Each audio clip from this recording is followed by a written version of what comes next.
That's right. All right. Hello, Passarians. We are finding minimum area today, and we've got a rectangular page that's got some margins on it.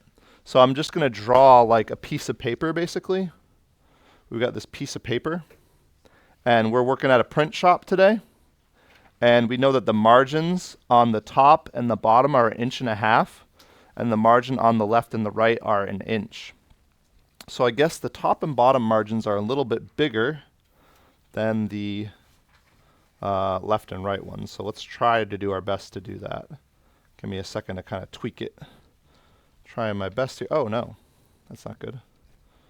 Okay, that seems pretty good. All right, so we want to have the least amount of paper. So in other words, what I'm trying to do here is least amount of paper is I'm trying to minimize the area of paper. Okay?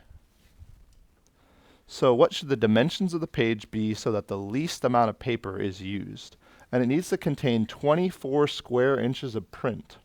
So why don't we start to talk about that? Why don't we start with this is just X. I don't know how wide the text is going to be. This is where the text is.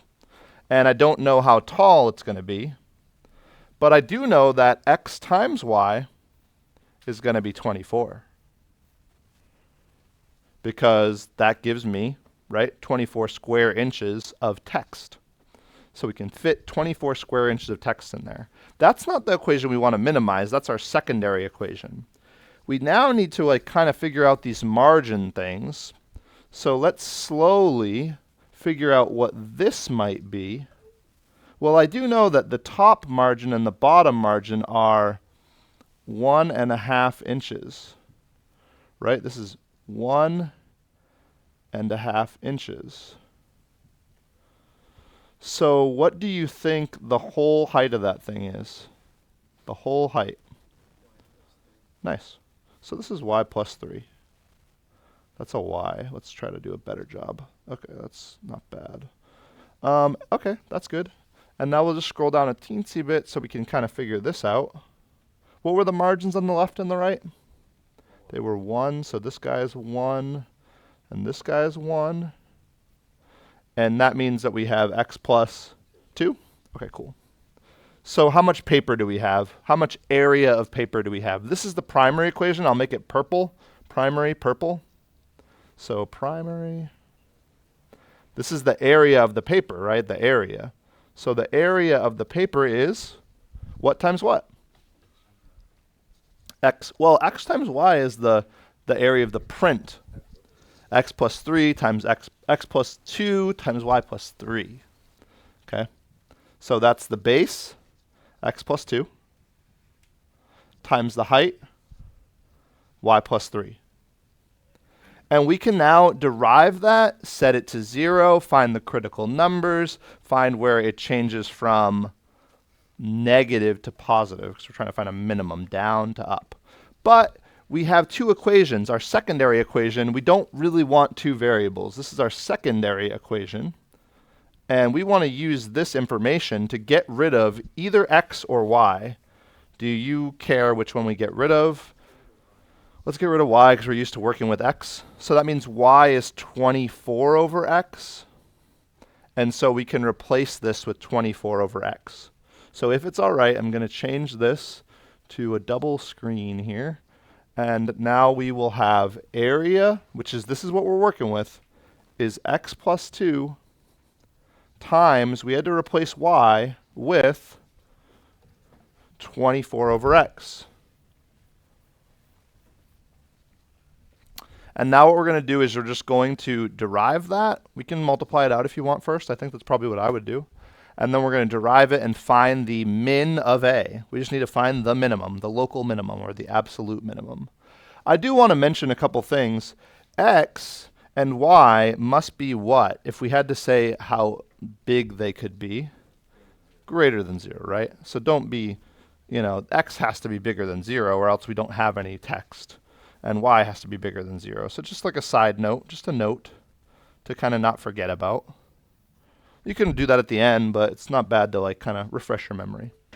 Okay, I'm going to FOIL this out, and then I'm going to try and work with this. So since x can't even equal 0, right, I don't really worry about this right here. I can just cancel these x's when I FOIL this out. So my area is 24 plus 3x plus 48 over x plus 6. So 3x plus 48 x to the negative 1 plus 30. Yep, that's right, x to the negative 1. That's a lot easier than doing a quotient rule on that. Just change it to a negative exponent, right? Questions at this point? It's like a little bit, it's a little bit heavy now. Okay, so now let's try to take the derivative of that and set that to 0. So a prime is going to be 3 minus 48 x to the negative 2. That's what we need to set to 0. So just so we have more space, I'm going to go ahead and make another page. And we're going to set this to 0. So that means that 3 must equal 48 over x squared. So I added the 48x squared to one side, 48x to the negative 2, and then I moved that negative exponent to the bottom. I guess you could cross multiply. We don't do that often, but we could actually in this situation if we wanted. So we'd have 3x squared equaling 48, and x squared equals, is it 16 times 3? 16 times 3? Yeah, 16. And x would equal plus or minus 4. So these are our potential critical numbers. It's really not very different than finding a max or a min on a graph. It just happens to be a word problem that you draw out and set up yourself. So now what we'll do is we will just set up our number line. What I'll try to do is I'll just try to like get it in here so that we have all our information here. Whoops. Okay, cool. So far so good? If you see a mistake, please do let me know. Okay, so what I'm going to do is I'm going to say that this is my A prime, my area prime graph. I'm going to have 0 on it, and I'm going to scribble this out. Do you see why I'm scribbling this out? Because I don't have a negative width of text. I have text on my thing. So I don't even really need to worry about this minus 4. I'm just going to worry about 0 to 4 and onward. And as you can see, most people are like, once you throw out that negative 4, you want to just say the answer's 4, right? This red part is necessary to get credit. So we do know that there's a minimum because it says find the minimum. And there's only one option, right? But we still have to show it. So we'll put 1 in, and we'll put maybe 5 in, and we'll put that into A prime. I like to go back here just in case, because sometimes when you're solving, you like lose something. So I'll make this 3 minus 48 over x squared. And I'm plugging into this right now. So if I plug in 1, I get 3 minus 48. I definitely get a negative. And when I plug in 5, I get 3 minus 48 divided by 25, roughly 2, a little less than 2. So I do get a positive when I do that. And that shows that we're going down and then we're going up. So we would say minimum dimensions, or sorry, minimum area, I guess. Minimum area when x equals 4 and y equals, do you guys remember how we can get y? We got to go back, right? Yeah, we got to go back to one of these. So here we had that y is 24 over x, or x times y is 24. So if what was x was 6 or 4? I forgot. 4? So if x is 4, then y must be 6. Okay? I'll put it in like a green or something. So hopefully you know that we're going back and getting that from basically an original equation. This is the minimum area when x equals 4 and y equals 6, since, and who wants to finish that sentence? A prime Changes from negative to positive, yes. There you go. I'm just trying to be like, a little dramatic about this. Changes from negative to positive. Because someday you're going to have it. You're going to have the right answer. You're not going to write the sentence. You're going to lose a point. It's sad. It's sad. So that's it. We have found another minimum, I guess, or maximum. We've optimized another thing. So that leaves us with, I think, just one more. This one's a fun one. What are we doing on time here? 10 minutes? Oh, yeah. Easy peasy. It's going to be a 20-minute video, it looks like. It's a little long, isn't it? But we have to do the Norman window later. 2 posts, one's 12 feet high, the other's 28 feet high, and they're 30 feet apart. I'm immediately going to draw a short post, and I'll draw a tall post, and I will make them 30 feet apart. So we got this guy, he's 30. We got one post that's 12 feet high. The other is 28 feet high. So that's all of that. They are to be stayed by 2 wires attached to a single stake. Stayed, I think that means like kept in place by 2 wires. Okay, I never heard it. And there's going to be a stake that's from the ground to the top of each post. So there's going to be this like, a stake, I guess, if you will, right around here. That is keeping those things from falling over. Where should the stake be placed to use the least amount of wire? Oh, this is fun. So I'm going to need a variable in there, yeah? What variable you want to use? W. Okay, W. Very good. Wire. W for wire. Wire is equal to, well, I'm just going to say like it's A and B, right? I don't know what that is yet, but just for right now, I'm just going to write wire is A plus B. You can skip that if you want. Okay. I've got to figure out something about this. This is the critical part, right? This is the tricky part. What do we want to put here? Do we want to put X there? And then this distance right here is X. So this is X. So the distance is X and that point is X. Now the fun part. This is the important part. This is the part where, a lot of people's brains break right here. What is the distance? What is the green going to be? Very nice. 30 minus X. 30 minus X. He went right to it. So if we basically subtract them. Also, if you added 30 minus X plus X, you'd get 30. If you added the green and the red, you'd get the black, right? So that's 30 minus X. So how are we going to get A? Pythagorean theorem. How are we going to get B? Pythagorean theorem. So this wire equation is not going to be ideal for us, but we'll figure it out. So let's figure out this one first. So is A 144 plus X squared in the square root? I think that's what A is. B, we'll make that green, I guess. That's this guy. I don't know 28 squared. Anybody know that off the top of their head?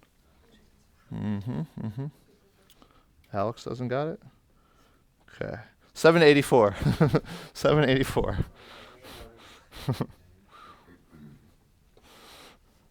784 plus that thing squared. 784 is 28 squared plus this squared. Nice. Okay. How fun. So the wire that we have to minimize, we're going to save so much wire, guys. It's going to be great. The wire that we have to minimize is those 2 things added together. And we can kind of treat them like 2 separate problems, basically. Yeah, not bad, right?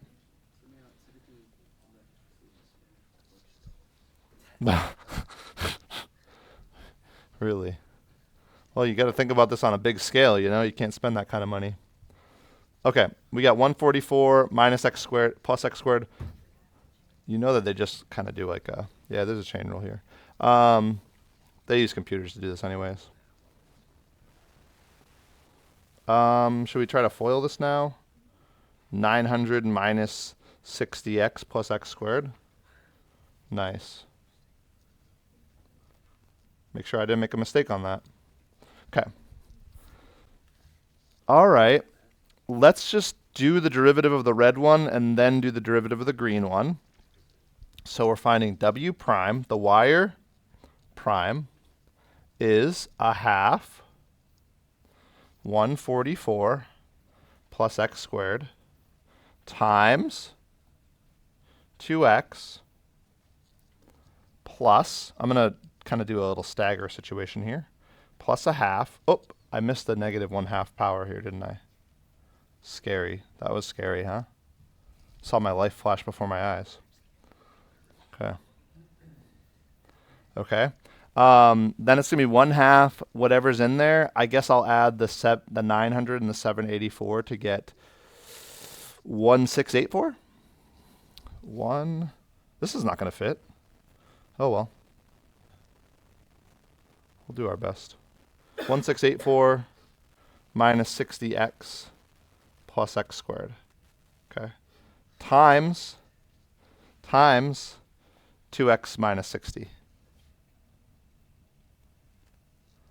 Okay. That's where we are so far. I think we need a new page. Agree? Okay. All right. So the 2's are going to kind of be our friend now. The 2 cancels the 2. This 2 can actually make this into 1 and 30.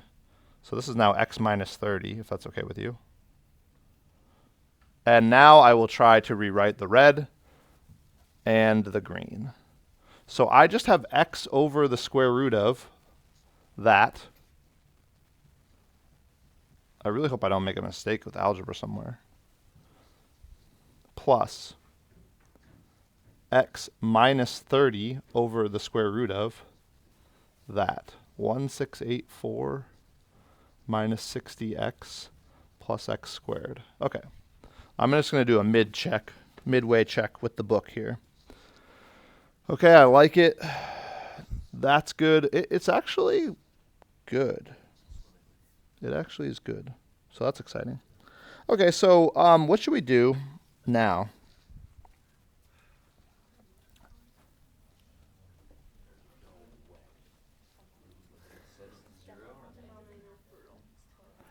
We can set the bottom to 0. Put it in Desmos. I think if we set the bottom to 0, we'll get x equals plus or minus 12.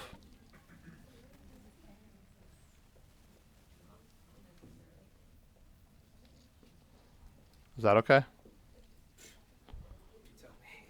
Well, I mean... Oh, no, that's not good. That's not good. It's bad because there's no minus sign in there. Okay. Jeez. Okay. So this guy is all set. He's imaginary. There's no solution from him. I don't really want to do this common denominator thing. I'm trying to avoid that at all costs. I now have this other part. I have to set that to 0. So I'll try x squared minus 60x plus 1684. You would definitely have a scientific calculator on this, I would say. I would think so. Yeah, it's a tricky one. It's a tricky one. All right, 1684. What are they going to do? Are they going to factor it? There's no way it's factorable. Probably is factorable. It's gonna be like 17 and 19. X minus 17, x plus 19. No, not even. It's gonna come out of thin air. Let's try Photo math? Yeah, I feel like photo math's coming real hot. Oh, it's not that either. It's brutal, huh? It's pretty rough. I'm not finding it. There's no way we actually have to foil that. Like, Well, you wouldn't. no question that we could get. Well, for some reason, the book is just like, obviously, this factors too, as you know. But it's a little crazy. Okay, we're pausing the video. We're at the, it's that bad. Okay, we're back. We're back. Listen, though I've done this problem like probably half a dozen times, it seemed pretty horrible today. So what we did was basically we kind of multiplied the right side to make a common denominator on the left. We kind of multiplied this square root on the left side to make a common denominator. And then we're basically setting the numerator, the top, equal to 0. We did not want to factor that and solve it out. It seems like the word I might use is excessive. So we just went ahead and got the answers. We just pulled the answers. So you can pull them from wherever. Pull them if you got to pull them. So x can't be a negative. Okay? Yeah, Desmos, whatever you got to do. So we have x equals 9. This isn't in the domain because we're not going to have a negative distance from the side. Agree with that? And now you know it's going to be 9, right? But you still have to show it. So we'll put 9 in. This part's important. What would we call this? W prime? Wire prime? Cool. Let's call this 1. Let's call this 10. And let's do our best to put that into here. I think what I want to do is the bottom of this is positive. Like this is positive. So I just want to focus on the top of that.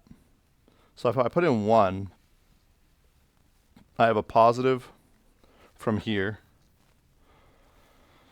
And if I put in 1 there, I have a negative. Oh, jeez. Why couldn't it be positive? You know? Why couldn't it be? That's a great question, right? This is wire prime. We're trying to find the minimum amount of wire. This is going to be smaller, isn't it? Yeah, we do. But like the magnitude of how much you know what I'm saying? Like I don't know like. As long as it's a minus, right? Well, but this is a positive, so like this has to be like this is a minus. But this is a bigger. This is what we have to understand, that this is a bigger minus than that. Yes, it's a minus. We know it's going to be a minus anyways, right? Okay, what do you think the other one is? Hey, what do you think it is when we plug in 10? Probably going to be a plus, yes. Okay. All right, I literally don't know what happened with this problem. I don't know if they updated it when they updated the book. I've done this problem many a time, and I never remember the amount of, the amount of tears that we shed today, the pain that we went through. Anyhow, we see that there's going to be, what do we really want? We want a relative minimum wire. Minimum wire when x equals 9 since w prime changes from negative to positive. Okay, this video is definitely long enough, so we're going to wrap, and we'll see you in the next video. Probably have to split this one into 2. Peace.